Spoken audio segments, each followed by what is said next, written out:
voda sa uzdravila. Kriatkovia sa veselili a hovorili. Pani voda, naplň potok a studničky čistou vodou. Les je smedný. Zvieratka sú smedné aj hladné. Pani voda si chytila vlasy, ale boli suché. Chcela vyletieť do oblakov, ale nemohla, lebo nemala svoju zázračnú moc. Všetci sa zľakli. Čo budeme robiť?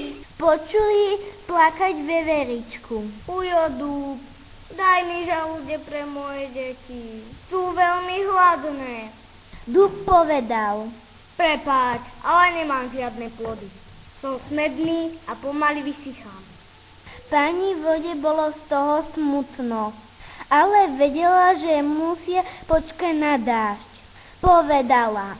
Musíme upratať odpadky, aby bol dážď čistý.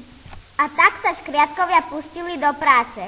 Najskôr upratali plasty a odniesli ich do žltého smetiaka.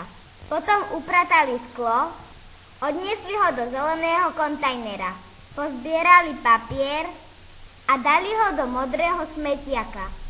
Pozbierali aj batérie a odniesli ich do továrne, aby sa mohli zrecyklovať. Aj všetky plechovice odniesli na jedno miesto, aby z nich urobili nové veci. Keď bol všetok odpad preč, zobrali handry a začali čistiť brehy potôčikov a okolie studničiek. Umývali listy a trávu a konáre stromov.